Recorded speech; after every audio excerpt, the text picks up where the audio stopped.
voltage, eta is nothing but your semiconductor constant value, and Vt is nothing but your voltage equivalent temperature. Now that is a T by 11,600 that we will see in this slide. And now this is a basic current equation, the diode current equation. I is equal to I naught into e power V by eta Vt minus 1, where I is nothing but your diode current, I naught is a reverse saturation current, V is nothing but diode voltage, how much voltage you are applying to the diode. Now, eta, you are calling eta is the semiconductor constant. It is 1 for germanium, it is 2 for silicon. Okay, you remember these values. Now, Vt is the volt equivalent of temperature. Generally, it is going to be there in T by 11,600. T is the temperature. Always when we are finding the Vt value, T must be in Kelvin. That is not going to be in centigrade. Now at the 0 degrees Kelvin, at the 0 degrees temperature, now what is like in the Kelvin conversion, this is 273 Kelvin. Now at the room temperature, if you consider as a 26 degrees or 25 degrees, now what is the 26 degrees centigrade value? 26 degree 9 Kelvin, 299 Kelvin. Now here always take the T value, temperature value in Kelvin, that is not in the centigrade. Now, if the temperature is given 0 degrees, then it can be converted to the Kelvin by the simple relation that 0 degrees plus 273 is nothing but your Kelvin. If the temperature is 20 degrees is there, 20 plus 273, 293 Kelvin. Now, at the room temperature, your Vt is equal to 300 by 11,600. That value you are getting, the voltage equivalent of value you are getting 26 millivolts. Remember this value. Now, this will be useful in the MCQs. Okay. Now, what is at the room temperature? What is the Vt value? Your Vt value is 26 millivolt. This is the Vt value. The theoretical saturation, because if you increase the temperature for every 1 degree, for every degree centigrade, for every 1 degree centigrade, 1 degree Celsius temperature, increment. In case silicon diode, 11% in case of your germanium. That means the reverse saturation current will increase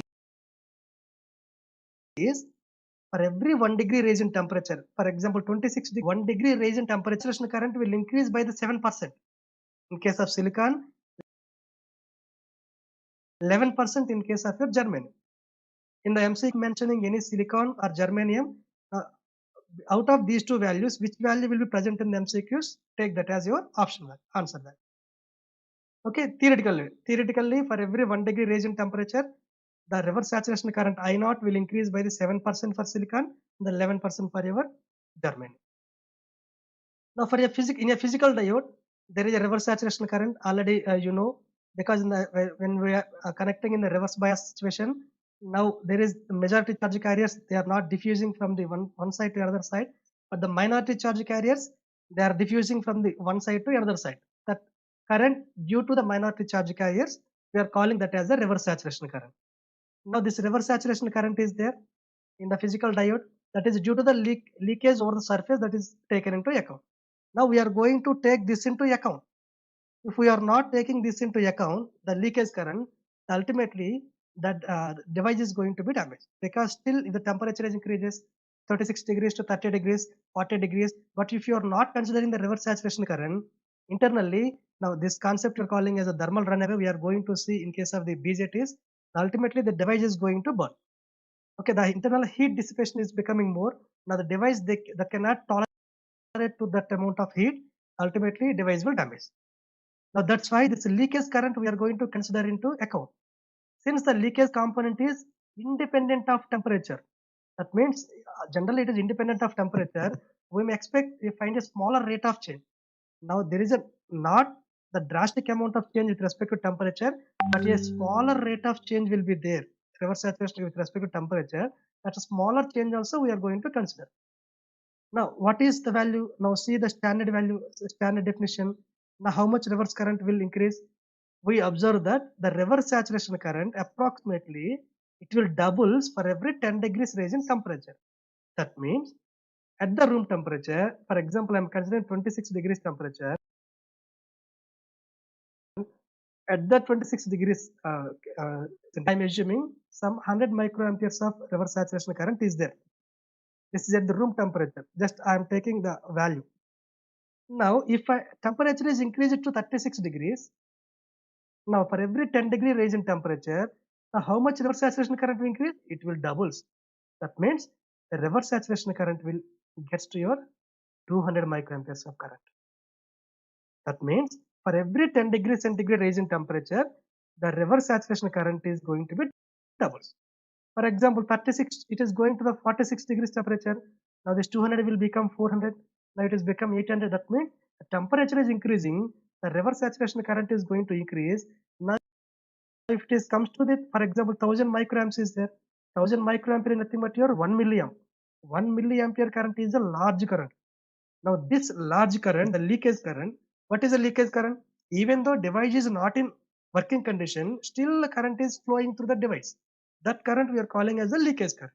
Due to this leakage current, ultimately maximum power dissipation will take the diode, the device is going to damage. That we are going to, what is the effect of the temperature on the reverse saturation current? For every 10 degree raise in temperature, the reverse saturation current will doubles. Remember this value. Okay. Now, ideally, previous slide I gave for a silicon, it is 7 degrees, 7 degrees per degree raise in temperature. For 7, in case of that,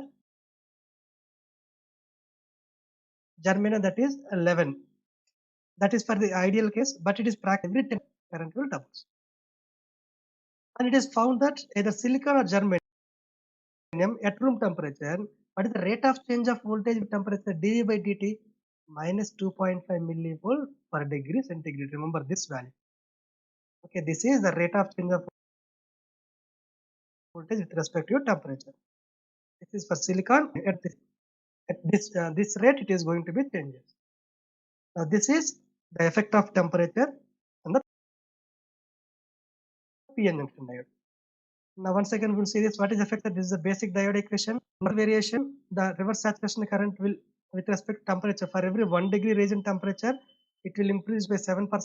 The silicon by 11% by the germanium. And for the practical, for every 10 degree raise in temperature, the reverse saturation current, it will doubles.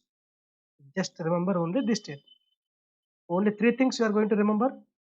One thing you are going to remember is, now what is the theoretical values for this, and the second thing you are going to remember is how much it will increase for every 10 degree raise in temperature, and third point you are going to remember is, now what is the rate of change of voltage with respect to temperature. That is, these 3 values you are going to remember with respect to the temperature, how the temperature will affect the P and diode.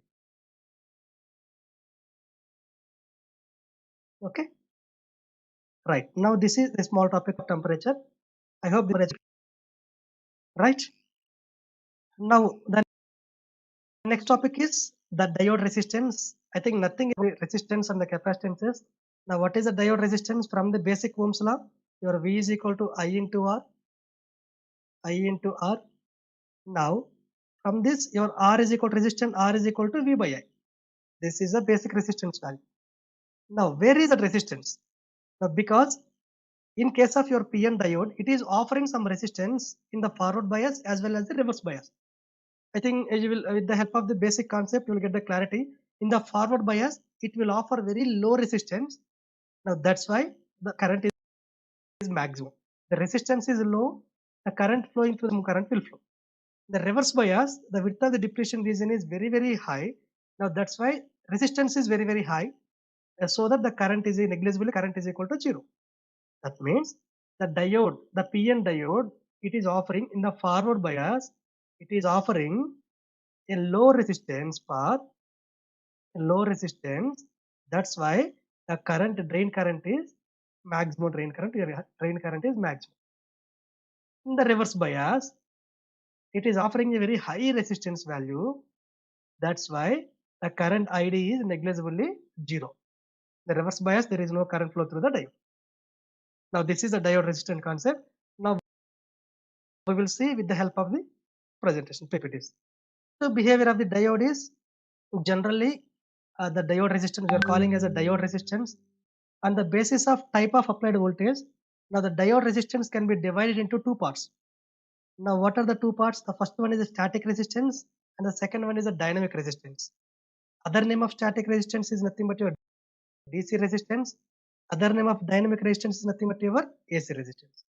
Now we'll see And what is a static resistance? Now how it is offering in which direction it is going to occur for us? What is a dynamic resistance?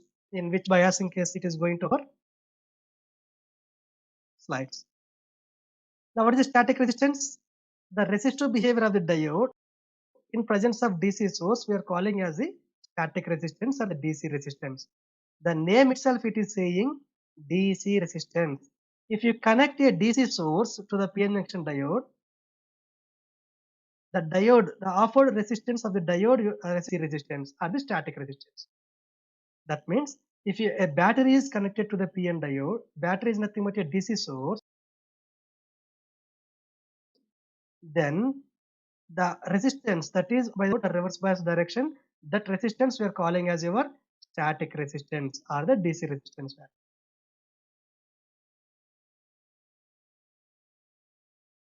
DC resistance is in presence of DC.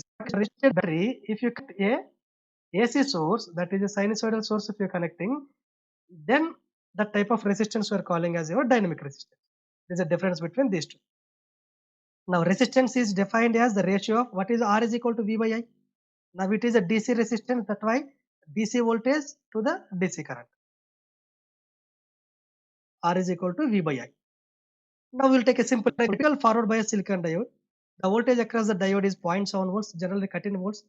Beyond the more than the 0.7 volts, the current will start flowing. And let the current flowing through the amps, giving the values. Now then what is the static resistance of the diode in the forward direction? In the forward direction, the voltage V is equal to 0.7 volts and the current is equal to 100 milliamps. Therefore 0.7 by 100 milliamps, that is 7 ohms. It is very small resistance. That means in the forward bias, it offers, the diode will offer very low resistance. It's low, that's why the maximum current will flow through the diode. Now, say take a simple, the same diode in reverse bias case. In the reverse bias, if I'm applying the reverse voltage of 10 volts, that is reverse voltage, the same just you're changing the polarities, positive to negative and negative to positive are changing. The reverse current is microamperes. Already I told you, the reverse bias, a smaller amount of current will flow, that is in microampere current. Then what is the static resistance? Now see, R is equal to V by I, V is equal to 10 volts, I is equal to 1 microampere, approximately 10 mega ohms. Mega ohms is nothing but a large resistance value. The reverse bias, the diode is offering a huge amount of resistance, a large resistance value. That's why the current is equal to 0. There is no current flow through that resistance. In the forward bias, it is offering very low resistance. That's why the maximum current is flowing through the forward bias. With the help of this simple example also, you can clearly, we can easily describe how the current in bias, how much current is flowing.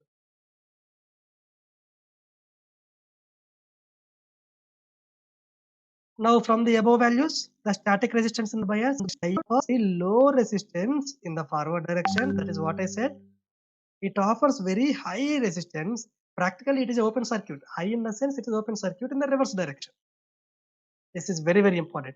Now, static resistance is in the forward direction. It is offering very low resistance value. Now, in the reverse direction, static resistance is high. Remember this value. Now this property becomes very useful in the rectifier application. Our next topic is rectifiers is there. The half wave rectifier, full wave rectifier. We are going to discuss in detail about these two rectifiers.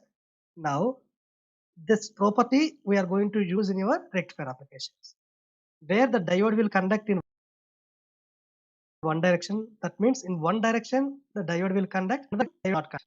Now this is the application we are going to use in the rectifiers that we are going to see in the next class.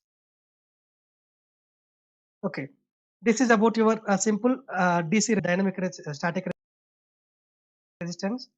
The other name of static resistance is nothing but DC resistance. What is the meaning of DC? A DC source is connected to the diode. That resistance we are calling as the DC resistance. Now, what is the formula for V by wherever you are having the resistance is equal to V by I from basic Ohm's law. It is a value that you add a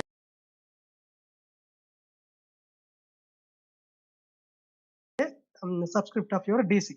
It's VDC to the IDC. But the second type of resistance, that is your dynamic resistance. Other name of dynamic resistance you are calling as your AC resistance. The dynamics are the basis voltage resistance two types. That may be the AC resistance average, the RAC average, or RAC. Now it is applicable for the large AC. That means if you apply at the input side a small signal AC voltage you are applying. Now that we are calling as your normal RAC. Apply AC signal to the diode. Now that is you are calling as RAC average. But there is no difference between these two. These two will be comes under AC signal only. But the signal is a small, depending upon the small and large signal. Now these two, they are going to be different types. These are the two types. The resistance is same because this is a AC source and this is also your AC source. Now what is your RAC average general? It is a dynamic resistance of the diode signal. Now it can be defined as, see, in the DC, already you people aware of in the BW subject, capital letters is nothing but your DC, that is the DC values. But your values.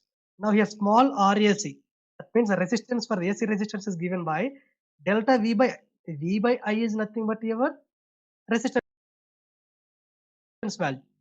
But in case of your AC, it is a continuous signal. We are going to take the delta value.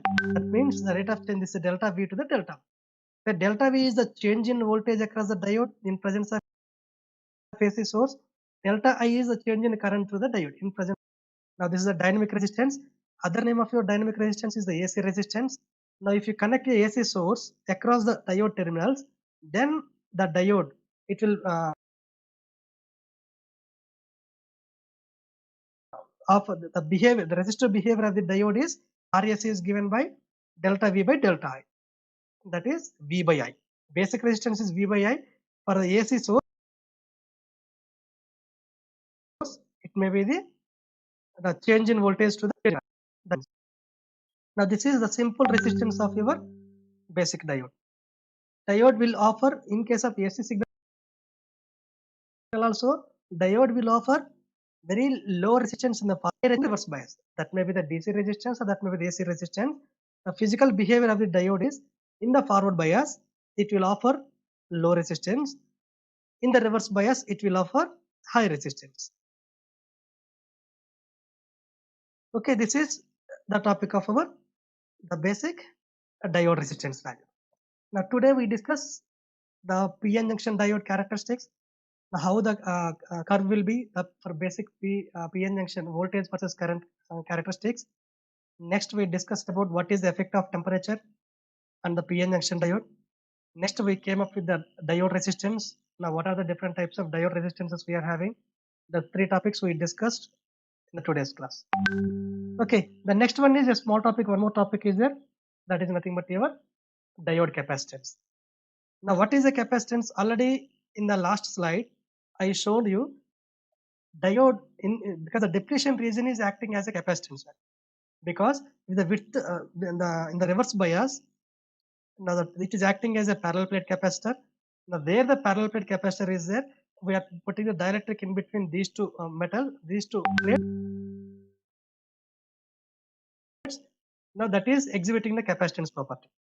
Now the PN junction diode in the forward bias, it is offering some amount of capacitance value. The reverse bias also, it is offering some amount of capacitance. Now we will discuss this capacitance value little elaborative fashion. Okay, in the PN junction diode, there are two types of capacitances will take place. One is the transition capacitance CT, diffusion capacitance CD. These are the two types of capacitances will present in PN junction diode. Now, what is a transition capacitance?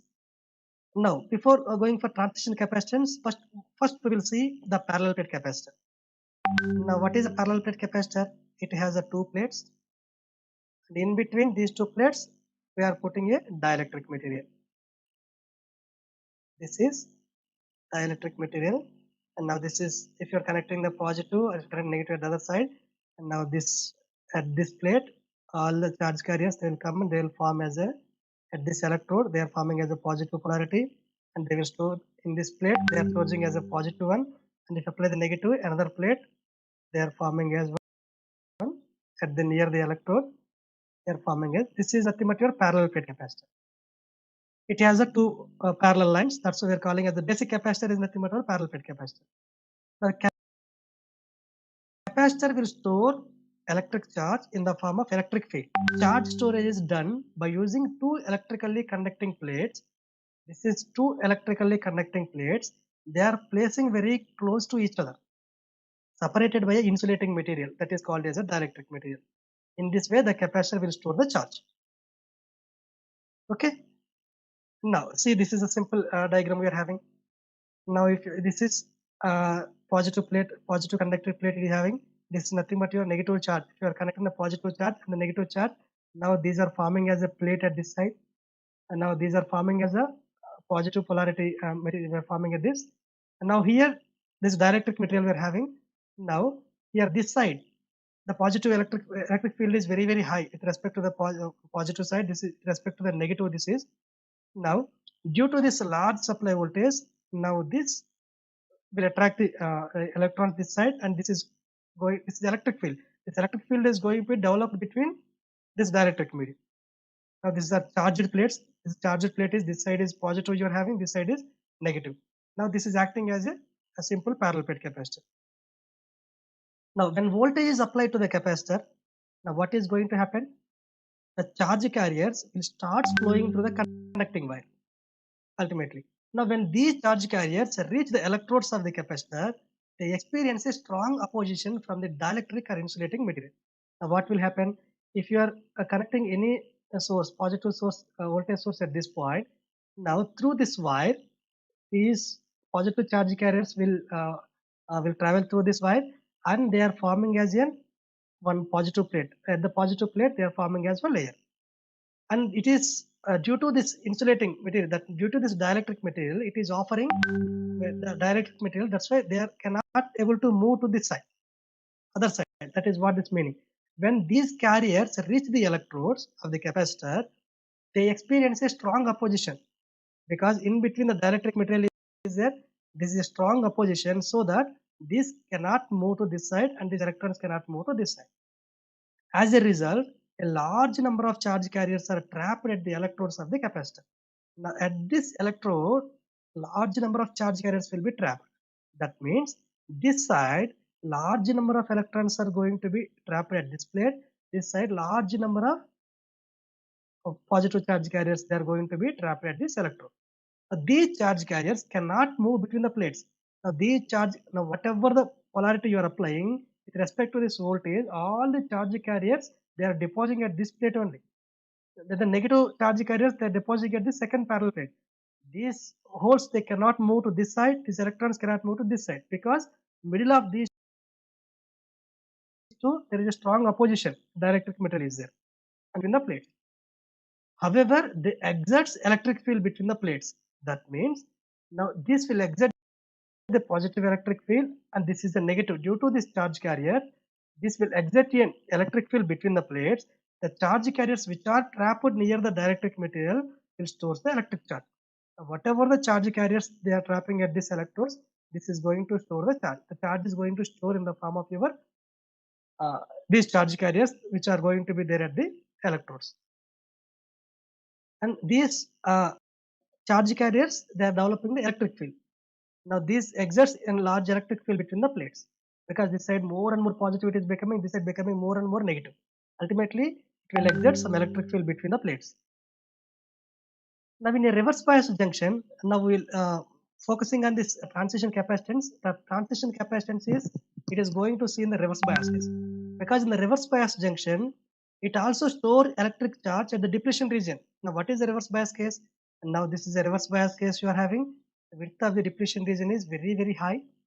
Okay, now this, if you take this is a p type and this is your n type.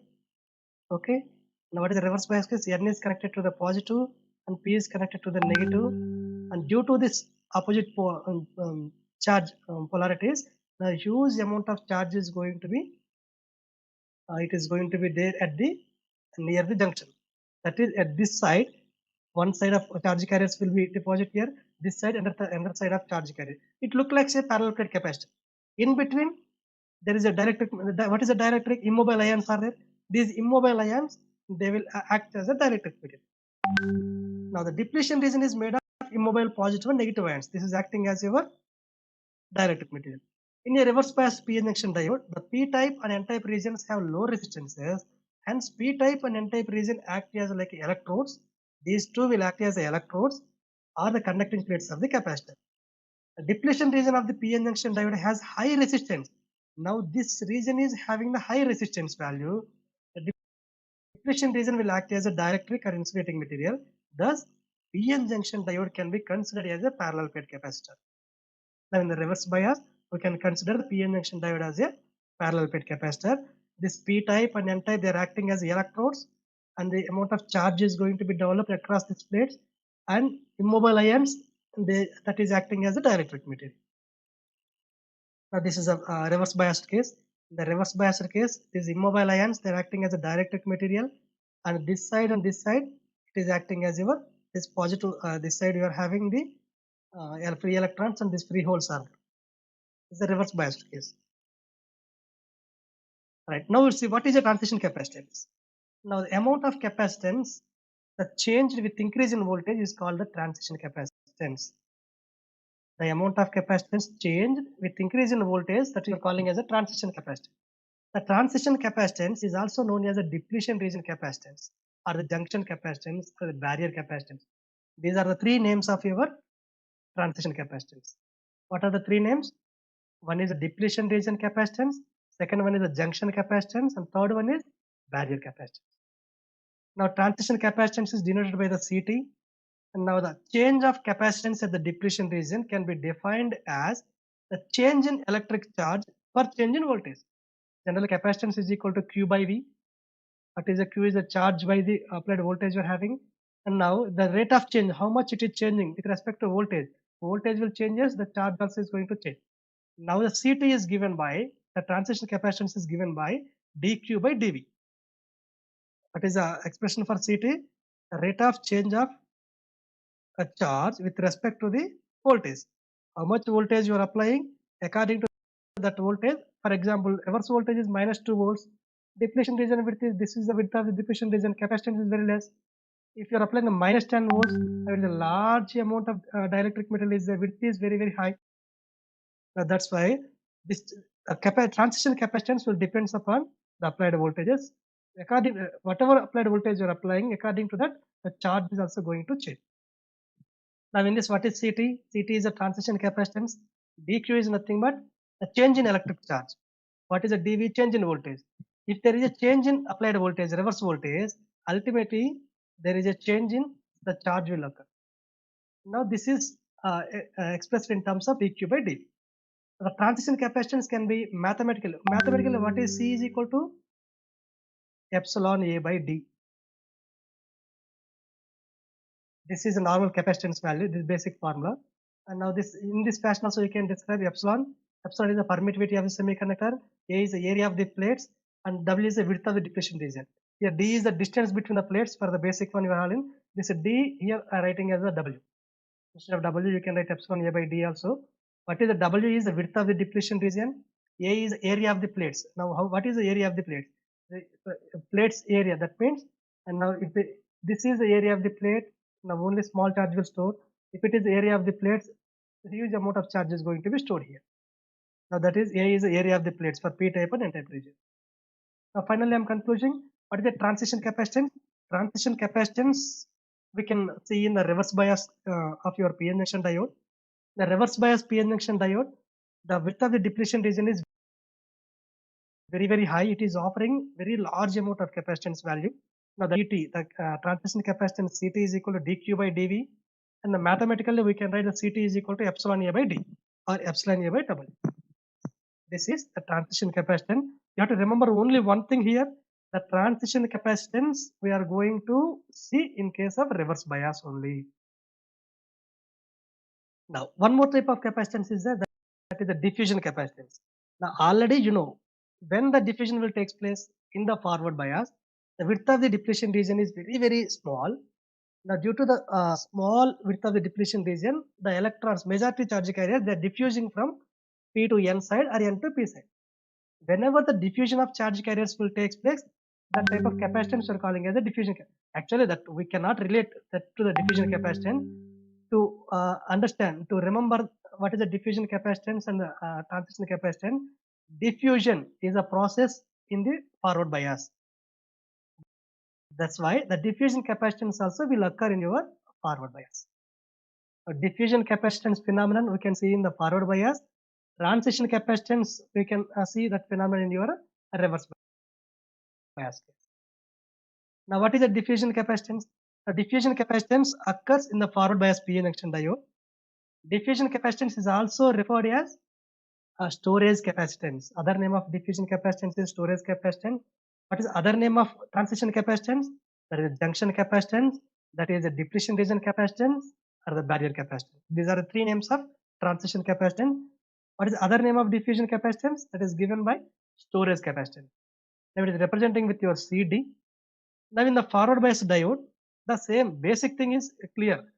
C is CD or CT is equal to dQ by dV.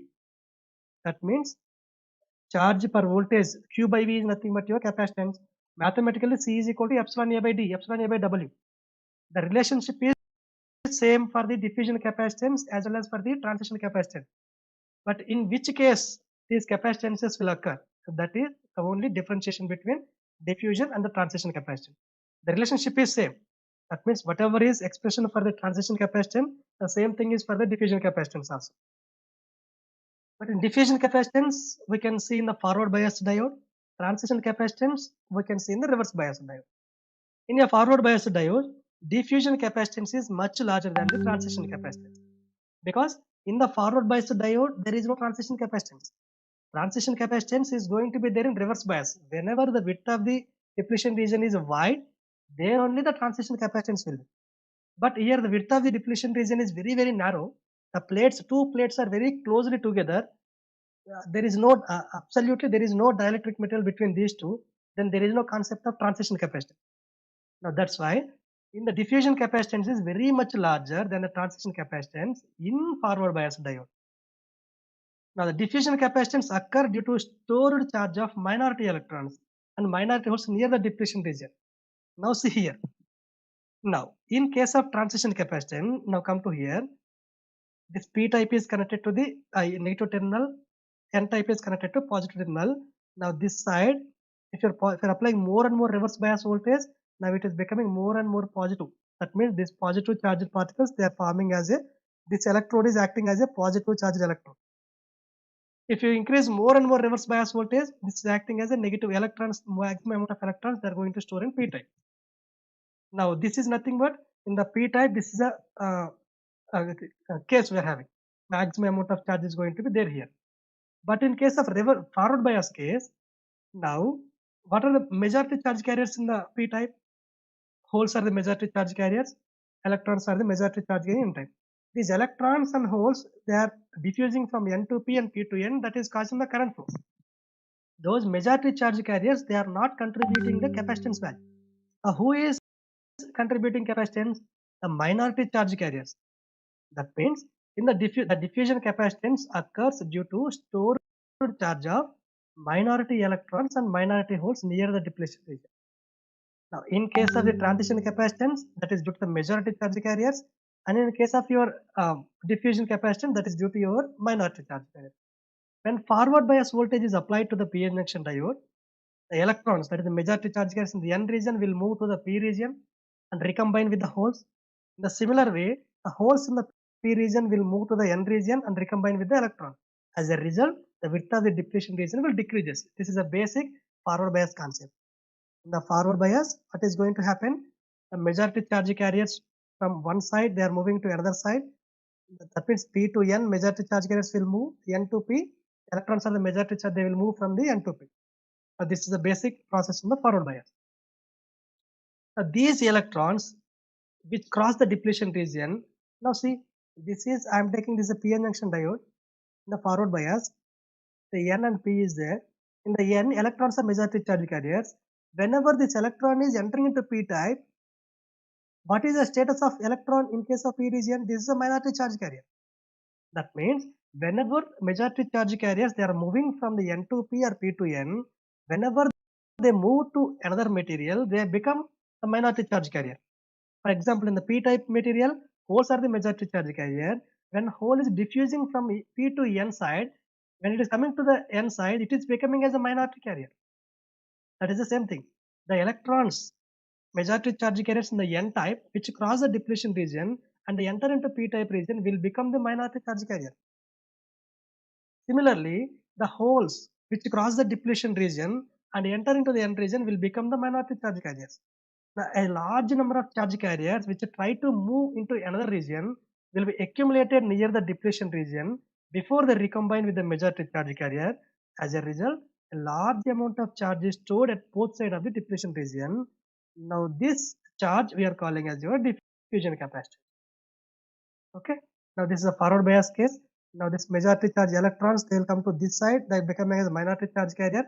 Now, whenever this entering into this side, before recombining with the hole, now these minority charge carriers, their large number of electrons, they will come to p type. They are forming as one charge at the electrode side. This majority holes, they will come to this side before recombine. Now, they are forming as the one electrode here. That means as a electrode. They are forming as a fuse potential. This is for the forward bias case. Now, when the width of the depletion region decreases, the diffusion capacitance will increases. The diffusion capacitance value will be in the range of your nanofarads to microfarads. The same CD is given by dq by dV. Now, there CT is also dq by dV.